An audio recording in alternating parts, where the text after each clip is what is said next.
मला सकाळी नेत्यांनी फोन करून फॉर्म भरायला लावला, फॉर्म काढायला लावला, दुसरा एबी फॉर्म दिला. तुम्ही मला सांगितलं असतं ना फोन करून, एबी फॉर्म भरू नको, हा फॉर्म काढ. महाराज तुम्हाला मी 1 मिनिटात सांगितलं असतं फॉर्म काढ, तुम्ही काढला असतं का नसतं एवढंच सांगा. मला खात्री आहे ना की आमची माणसं दागाबाज नाही. दागाबाज तुमच्याकडे आहेत, आमच्याकडे नाही. तुमच्याकडे 1000 असतील, आमच्याकडे 200 आहेत, पण आमचे पक्के आहेत.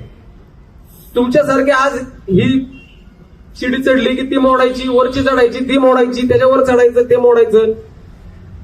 तुम्ही वरती जा ना, आम्हाला आनंद आहे. पायऱ्या चढून तुम्ही वरती जावा, पण खालच्या शिड्या तोडू नका.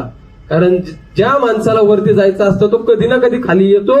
येताना का होईना त्याला त्या शिडीची गरज लागणार आहे.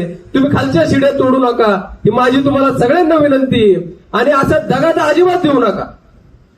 तुम्ही पाठीत खंजीर खुपासणारा हात जरी प्रदीपदादाचा असला तरी तो सुरा दुसऱ्याचा आहे. तो दुसरा कोण आहे हे मला माहिती आहे, आपल्या सगळ्यांना माहिती आहे. या सूर्याचा हिशोब केल्याशिवाय आम्ही कोणीही राहणार नाही.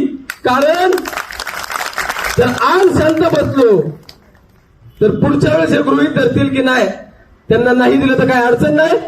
ते असंच ऐकून घेतात, पक्ष दिल तो निर्णय तो मान्य करतात. पक्ष दिल तो निर्णय आम्ही मान्यच केलेला आहे.